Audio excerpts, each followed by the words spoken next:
World War III update. TikTok. There's a couple of articles here, and I've chosen them particularly, and they're all happening right now, so I can show you exactly how precarious the world is teetering on the edge of mutually assured destruction right now. Russia must show that it's ready to use nuclear weapons on NATO countries.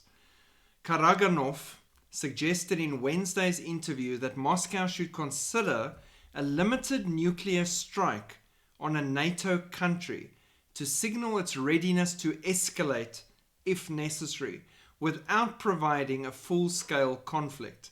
He said the primary goal of Russia's nuclear doctrine should be to ensure that all current and future enemies are sure that Russia is ready to use nuclear weapons. We have allowed the situation to deteriorate to a point where our adversaries believe we will not use nuclear weapons under any circumstances. He insisted Russia should declare any large-scale attack on its territory as justification for a nuclear response, stressing the need for Moscow to include clear nuclear escalation steps in the new doctrine they're working on. Karaganov added, "I'm not calling for a dangerous path. I'm calling for saving the world and Russia by nuking a NATO country. Either we win this war or we fall apart. The West can fight endlessly. This war is very beneficial to it." So before I carry on, a couple of points here. Let's nuke a NATO country to show them how serious we are, but still not fully escalating into war with NATO. So let's pick one. Poland, maybe. Let's nuke Poland, and it'll be a warning to the rest. Hello? Is this guy mad? Karaganov. Does he have brain cells that actually communicate past the vodka? What is going on with his head? This is crazy. You nuke a NATO country, you're at war with NATO. Ipso facto, that is how the agreement works. You can't nuke Poland, for example, and sorry Poland, I'm picking on you. You are in a threat zone. And then expect the rest to go, "Oh, they're willing to use nukes. We'll behave." No, they're going to react. You nuke Poland, the rest nuke you. Now there's nukies everywhere and everybody's creating mushrooms. There's a mushroom field. Everyone supplies mushroom clouds. This does not work. So this is the kind of thinking and talking going on behind Putin. And that sets the stage for how dangerous the situation currently is.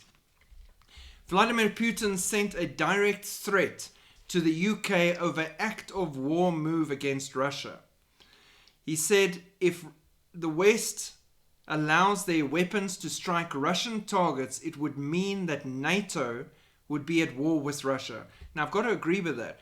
If the long-range weapons supplied by NATO are being used in Russia, they can think like that and say, fine, you're at war with Russia now because now you're attacking Russia with NATO weapons. On the flip side, what stops Ukraine from defending themselves and fighting back against Russia with any aid they've been given in the first place? So you see the line here with the way of thinking on both sides of the coin. So Keir Starmer is traveling to Washington to meet US President Joe Biden / Kamala Harris to discuss allowing Ukraine to use long-range Storm Shadow missiles following pleas from Kiev. The Russian president insisted his country would take appropriate decisions against any threat that it faces. Putin said if this decision is made, it will mean nothing other than the direct participation of NATO countries, the United States, European countries in the war in Ukraine. This is their direct participation, and this already, of course, significantly changes the very presence, the very nature of the conflict.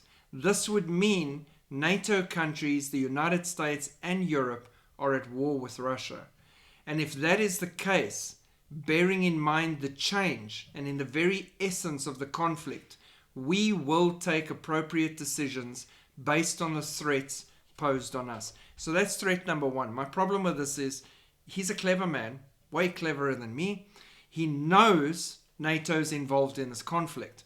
They have people on the ground, as much as NATO doesn't want to admit this. If you want to believe that, that's your choice. I believe Anybody with a savvy brain in the military would have been putting their military personnel in there from the get-go for training, for teaching the Ukrainians, for learning Russian tactics, seeing what they like on the ground. It is an awesome opportunity from a military perspective to engage the enemy with no big repercussions for your countries on the side. So you're getting involved with another country fighting your potential enemy, and you get to learn and work with those weapons against the actual enemy you've been training to fight. So that's been happening all along. The Russians have been saying all along they've been hearing English spoken regularly in the field, and they know they're there. So NATO's been involved all the time.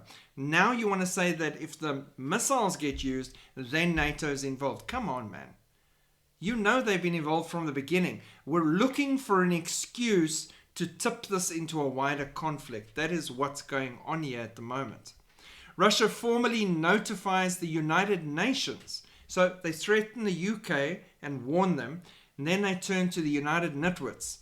If the US, UK approve Western weapon strikes deep in Russia, a state of war will exist. Russian leadership issued the follow-up statement to President Vladimir Putin's Thursday brief video addressing the US and the UK's authorization of this. Then NATO and the Russian Federation will be in an official state of war.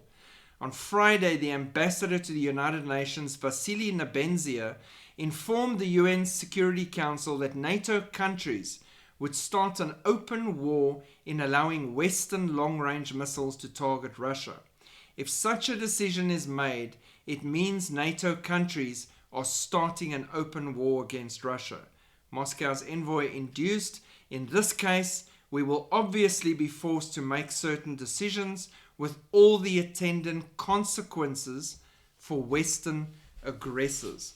So it's one thing to threaten the UK directly, they've been doing that a lot, or to threaten America directly, they've been doing that a lot, and the threats to Russia are the same way.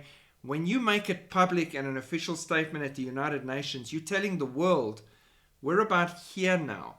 This thing is going to spill over. Everything is there. It just needs the removal of the restrainer, and things are going to kick off like people cannot begin to imagine. So Biden pushes off and brushes away Putin's threats about weapons for Ukraine, poised to approve the long-range missiles. Starmer said talks would continue when global leaders convene for the annual UN General Assembly's gathering this month. This was a really important invitation from the president to have this level of discussion about these critical issues, he told reporters after the White House meeting. He added, Ukraine has a right to self-defense and we stand united. Now, why is Starmer talking to America to get permission for his country to supply permission for them to use UK's weapons against Russia? Because some of the parts in those missiles come from America, so by association drags America into the decision with the UK in allowing them to have permission to attack Russia. It's very twisted and connected, all of them, like a bunch of snakes woven around each other. Everything affects everybody else. And that's the situation here. And it very much looks, especially with Biden's reaction there, that they are going to approve this because, to tell you the truth, they need this thing to kick off now. It's dragging too long. Then to really push the thing over the edge completely, Netherlands has approved Ukraine to use their weapons to attack Moscow. Ruben Brekelmans, the defense minister of the Netherlands, gave Zelensky the approval to use their weapons to wage war on Russia and even attack Moscow. Brekelmans claimed that international law is not limited by distance. He added, the right to self-defense does not end 100 kilometers from the border.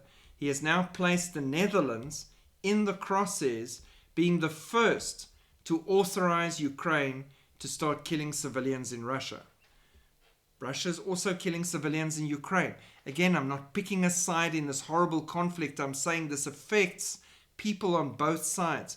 And by openly being the first one to authorize the attack on Russian soil with their weapons, maybe Netherlands has bumped Poland off the map and become that country that other article spoke of, maybe we should have a limited nuclear strike on a NATO country to show how serious we are.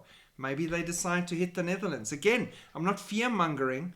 I'm putting the pieces of this puzzle together in the thinking of the people that are busy with this conflict coming together and bigger all the time. The problem here is the introduction of nuclear weapons and the fact that they can even talk about a limited nuclear strike.